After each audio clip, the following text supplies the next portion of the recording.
you see the presentation? Yeah, Yes, I can hear you. Start playing. Yeah. You can start. Yeah. You can start. Yeah, this is one of the rarest of rare complication that I'm going to highlight after such a vast discussion. What is this? You can see very well. This is basically a hydrophilic lens which is inside corneal stroma. So I'm trying to remove it and see how difficult it is. Even, plantation would have been much difficult, by the surgeon, but obviously the removal is much more difficult.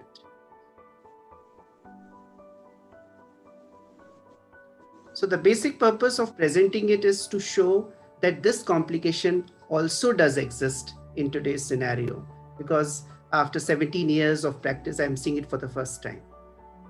All of us are seeing it for the first time.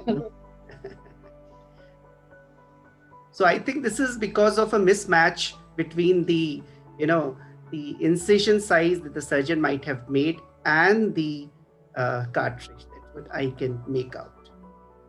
So since this is the rarest of complications, so this is what I am presenting to you all. And you can see how difficult it is even to remove from the corneal stroma. So I have to literally, extend the incision through which the IOL went inside.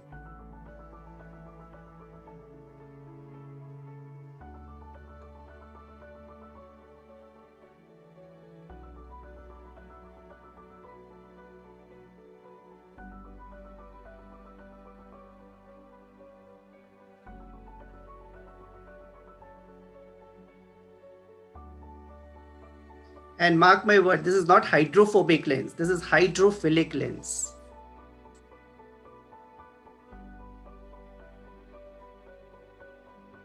And this is from Bausch & Lomb. 4 haptic.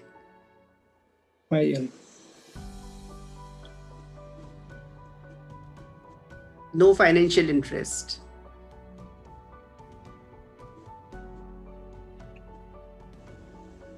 You can very well see the gap. There's a gap in the intralamellar stroma, which you can very well see.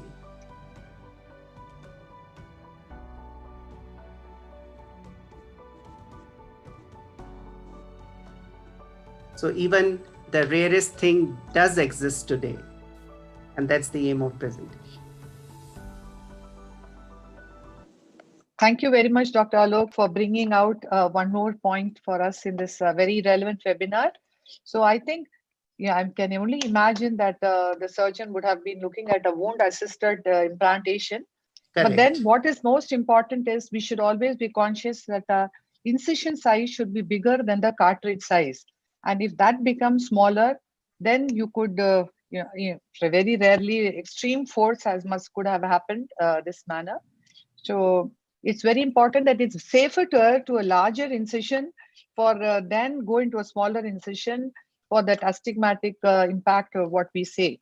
So we need to be very clear as to how a wound-assisted incision surgery has to be done or hydroimplantation has to be done, and what should be the cartridge size and what is the size of your IOL and the incision. I think though a very basic, simple step compared to the gymnastics which you have done in the eye, I think we need to keep all this in mind, and that was a very good video which told us about it all. Any thoughts, expert panel? Look, Harshad? I just want to know one thing. Was it done at your place or was it done elsewhere? Really, there is a huge amount of force, to penetrate these. You are a corneal surgeon yourself, and to penetrate the corneal stroma. And if it is anterior, of course, it cannot be. But by the look of it, it looked as though it was in the posterior stroma, not in the anterior stroma. Yeah, it was. Even the OCT suggests so, ma'am, because it is somewhere between the junction of middle stroma and the posterior stroma. Because I could measure that size also after removing the lens next day, and I could see that there was around 75 micron posterior layer thickness was there. I think, ma'am, I can't imagine the amount of force which would have been required to put this IOL in the layers of and cornea. that too, what is the most surprising is it is the hydrophilic lens. Yeah.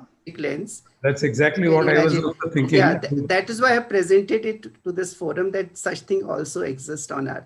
No, we have seen it before also. Dr. Arun Yes. Jain has also shown Yes, the I've also same seen for it last before. so many years. Yeah. Yes. Yeah. But it's very But unusual. No? that was, I think, a decade ago. Yeah. This is latest. Yeah. I think I would really like to see, know which gym this guy goes to with the primary surgeon. I mean, must be a real powerful guy. No? True. After this, After all this, sorry? you implanted another lens, obviously, Yeah. after. Yeah. Yeah. You implanted a multifocal lens. You implanted a multifocal. I really appreciate your guts. Yeah. Ma'am, in addition to the size of the wound, what you mentioned, it is the bevel. Bevel. Things should not be done just blind. Yeah. For the viewers, it is the bevel should be seen inside the wound. In the incision. Yeah, Yes. in the incision. Clear Properly. in the Yes. Better than probably even the haptic should be folded on the IOL, and the bevel should be the incision tip, and then only you can inject it in that manner. And especially when doing a wound assisted insertion, better to have a counter pressure also. Sometimes the pressure at the wound may cause the injector to withdraw a bit, and the surgeon still pushing it in intrastromally.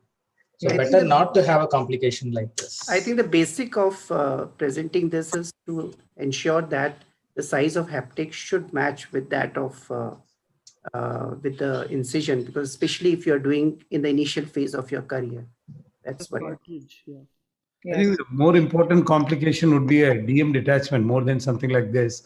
And maybe since you have the time, Namrata can tell something about how to avoid this in these cases. She's the cornea specialist in the panel.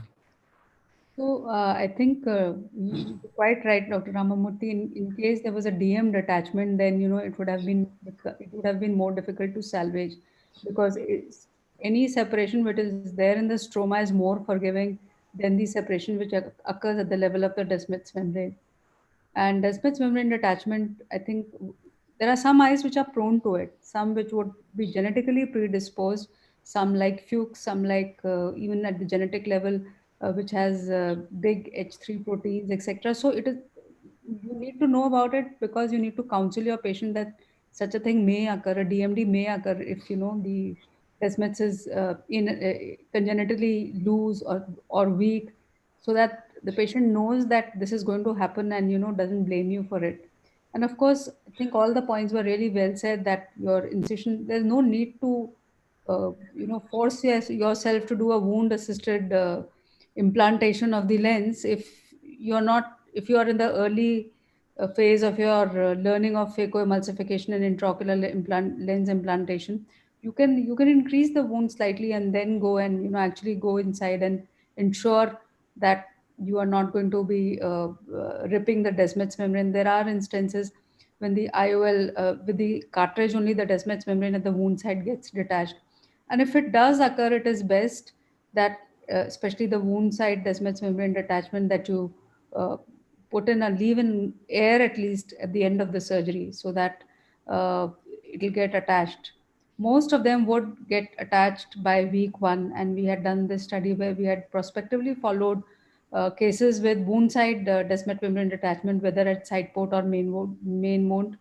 And by day 7, almost all of them would get attached, and you don't have to do anything further than that. So either you can leave a air bubble there. Again, the problem would be if it's a superior incision, it's good. If there's a detachment there, I mean, it's not good, but it's better than having it temporarily, because the bubble is not going to last there for too long at the temporal side. Superiorly, when the patient sits, then the bubble moves up, and then that way it is much better. So probably if you're doing a Fuchs, it's always good to make a superior incision, or if you're doing a case of weak Descemet's membrane, again it is always good to make a superior incision than to make a temporal incision. And probably a wound assisted surgery should also not be done in cases like if there's a PCR or there is a capsule problem like a rhexis extension or a loose bag, or even in a small pupil. Maybe these are situations where we should not even try a wound-assisted implantation. In the last year or so, I've actually increased my wound as an incision size from 2.2 to 2.4. And I find that whether it's phaco probe or introduction of intraocular lenses, everything is so much more comfortable and convenient.